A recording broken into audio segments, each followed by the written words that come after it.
अस्सलाम वालेकुम दोस्तों, मैं हूं डॉक्टर असगार बेग और आज की हमारी गुफ्तगू का टॉपिक है एक ब्लड टेस्ट जिसे HbA1c टेस्ट कहते हैं। जो शुगर के मरीज़ों ने अक्सर सुना होगा और उनको कहा जाता है करवाने को। और आज हमने सोचा कि इस पर थोड़ा बात कर ली जाए। एक सवाल भी मेरे पास आया था कि HbA1c टेस्ट ही क्यों ज़रूरी है। तो बेसिकली इसको समझ लेने की ज़रूरत है कि जब हम शुगर चेक करते हैं रूटीन में फास्टिंग यानी नाश्ते से पहले और खाने के 2 घंटे के बाद चेक करते हैं, तो ये शुगर हमारी कहलाती है फास्टिंग एंड रैंडम। ताकि हम अपनी खुराक और अपनी जो दवा है उनको दोनों को आपस में एडजस्ट कर सकें। ठीक है, ये रूटीन में ज़रूर चलता है। लेकिन जो लोग प्री डायबिटिक हैं, जिनको अभी डायबिटीज़ नहीं हुई, या जो डायबिटिक हैं भी और उनकी ब्लड शुगर कंट्रोल से बाहर है, तो उसके लिए एक पैमाना, एक क्राइटेरिया जो नया आया वो ये था कि हम 3 महीने की जो पिछले शुगर लेवल कैसी रही वो देख लें। उससे ये फ़ायदा हो जाएगा कि हमें रोज़ की जो फास्टिंग में कितने घंटे का फास्ट करना है, कितने का नहीं करना है, खाना कौन सा खाना है, उसके किस खाने के 2 घंटे के बाद करनी है टेस्ट, इसके झंझट से निजात मिल जाएगी। HbA1c एक बिल्कुल यूनिफॉर्म स्टैटिक जो है ना वो पिछले तकरीबन 3 महीने की, 74 दिन से 3 महीने की जो है ना वो ब्लड शुगर लेवल को बताती है। बेसिकली क्या होता है, ये ग्लाइकेटेड हीमोग्लोबिन कहलाता है।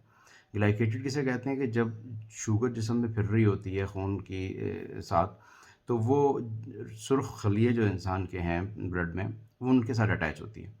तो आरबीसी के साथ वो अटैच रहती है और वहीं से उसकी मुख्तलिफ लेयर्स होती हैं जो सेल्स के ऊपर होती हैं। और चूँकि रेड ब्लड सेल की लाइफ जो है वो 90 दिन होती है। अब 90 दिन की जिस दौरान शुगर रही और वो कितनी अटैच रही, इसको चेक करने का है एक रूट सा तरीका HbA1c, ग्लाइकेटेड हीमोग्लोबिन। इससे हमें ये फ़ायदा हो जाता है कि हमारी जो अद्वियात चल रही हैं ब्लड शुगर की, वो क्या काफ़ी हैं और क्या हमें इनको चेंज करने की ज़रूरत है, या ये है कि हमारी जो एक्सरसाइज और जो डाइटरी चेंजेस से हमें शुगर कंट्रोल मिला है, क्या वो उससे अब हमें ये फ़ायदा हो गया कि अद्वियात कम की जा सकती हैं। तो ये बहुत अच्छा और इजी टेस्ट HbA1c इंट्रोड्यूस करा दिया। अच्छा, इसमें जो समझ लेने की बात है कि इस टेस्ट का डायरेक्ट ताल्लुक है कि जो शुगर के मर्ज़ से साइड इफ़ेक्ट्स होते हैं उनसे। लिहाजा एक रेंज रख दी गई कि जी कितने से कम हो तो नॉर्मल है, कितने से कितने तक हो तो आप प्री डायबिटिक हैं, और कितने से ज़्यादा हो तो आप डायबिटिक हैं। तो जो बेसिक स्टैंडर्ड है वो यही है कि अगर आपकी ब्लड शुगर 5.6% HbA1c तक है या इससे कम है तो वो नॉर्मल है, वो आप डायबिटिक नहीं कहलाएंगे। अच्छा, 5.7 से 6.4%, ठीक है, इस दौरान अगर आपकी है तो आप प्री डायबिटिक है, आपको डायबिटीज़ होने वाली है, आप प्री डायबिटीज़ रेंज में आ चुके हैं। और 6.4 से ऊपर तो आप डायबिटिक हैं। अच्छा, अब ये जो किस ब्लड शुगर फास्टिंग और रैंडम से कैसे कोरस्पॉन्ड करता है, उसका एक पूरा चार्ट है कि अगर आपकी ब्लड शुगर 5.8 है या 5.9 है तो वो एक्विवेलेंट कितनी बनती है फास्टिंग और रैंडम से। लेकिन उस झंझट में, उस कॉम्प्लेक्स कैलकुलेशन में पढ़ने की ज़रूरत नहीं है।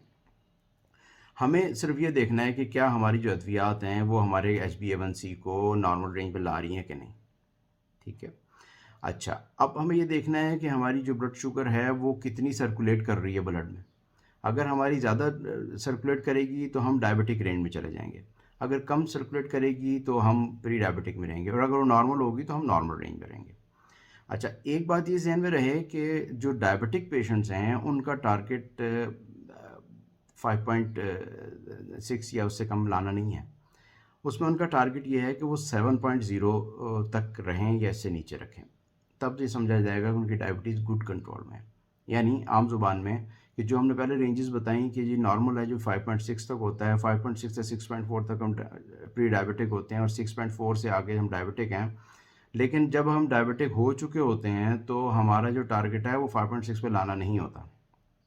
इंटरनेशनल गाइडलाइंस में ये कंसेंसस है कि उस वक्त आपने अपनी ब्लड शुगर को यानी HbA1c लेवल को 7.0 से नीचे नीचे रखना होता है, या 7.0 तक रखना होता है, आम जुबान में समझ लें। तो ये फिर बहुत इजी हो जाएगा कि आप आराम से अपनी अद्वियात को मैनेज उसको मॉनिटर कर लेंगे। इसकी अफादियत एक और बहुत ज़रूरी है कि अगर 1% भी बढ़ता है HbA1c आपका, यानी ब्लड शुगर आपकी 7.0 पे कंट्रोल नहीं है, 8.0 पे कंट्रोल है या 8.0 पर है, तो आपके जो शुगर के जो साइड इफ़ेक्ट हैं, जो एंड ऑर्गन डैमेज के बारे में कहा जाता है कि आपके गुर्दों पे असर होगा, नर्व्स पे असर होगा, आपकी आँखों पे असर होगा, दिल पे होगा, स्ट्रोक या फ़ालिज के का जो ख़तरा होगा और जो डायबिटिक फुट होगा, ये सारी जो कॉम्प्लिकेशन डायबिटीज़ की हैं, उनका डायरेक्ट ताल्लुक HbA1c के लेवल से है आपके। तो 7 से कम 7 तक रखेंगे तो यहाँ तक भी रिसर्च में कहा गया है कि उनको ये मसले होंगे ही नहीं। यानी ये तो इतनी अच्छी बात होगी, आपको बता दिया कि जी 7.0 या इससे नीचे रख लें अपनी शुगर। चाहे आप उस इंसुलिन से कंट्रोल कर रहे हैं, चाहे आप टैबलेट से कर रहे हैं, चाहे आप डाइट से कर रहे हैं, एक्सरसाइज से कर रहे हैं, ये एक अलग कहानी है, अलग डिपार्टमेंट है, आप कंट्रोल कैसे कर रहे हैं। लेकिन अगर आपने 7.0 तक रख लिया है तो आप तो फिर बहुत खुशकिस्मत हैं कि आपको ये एंड ऑर्गन डैमेज के चांसेस ऑलमोस्ट निल हैं, ये रिसर्च में बताया गया। लेकिन अगर 7.0 से आप 8.0 पर आ गए हैं तो आपके 25 टू 45% चांसेस हैं एंड ऑर्गन डैमेज होने के। यानी 1% बढ़ने से 25 से 45% के करीब जो है ना वो बढ़ जाते हैं रिस्क। इस तरह अगर आप 9 पे चले गए हैं तो वो आप समझ जाएंगे कितना करीब पहुंच जाएगा, 90 के 80 के करीब पहुंच जाएगा। और अगर आप 10 पे या उससे ऊपर हैं तो आपका 100% चांस है कि आपके नर्व्स भी डैमेज होंगी, आपके फुट में जो डायबिटिक फुट होगा, यानी फुट में जो ब्लड सप्लाई नॉर्मल ना होने की वजह से जो नसें जो है ना वो काम करना छोड़ देती हैं, उससे फिर डैमेज होता है फुट और उससे फिर डायबिटिक फुट बनता है, ज़ख़म बनता है और फिर पाँव काटना पड़ता है। उस स्टेज पे आप लाजमी जाएंगे अगर आपके HbA1c 10 या उससे ऊपर है, ये रिसर्च बताती है। तो क्यों ना हम इसको टाइमली कंट्रोल कर लें, क्यों ना हम इसको 7 पे रखें। अच्छा, अब कुछ लोग कहते हैं कि जी फ़लानी देसी दवाई से ना मेरी शुगर कंट्रोल है। अब शुगर कंट्रोल किसे कहते हैं? वो समझते हैं कि जो रैंडम या फास्टिंग है ना वो 200 से नीचे है।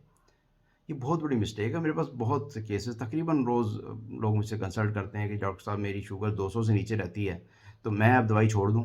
हालाँकि 200 से नीचे रहने में तो दवाई मतलब ज़्यादा करने की ज़रूरत है, छोड़नी तो उल्टी बात हो गई।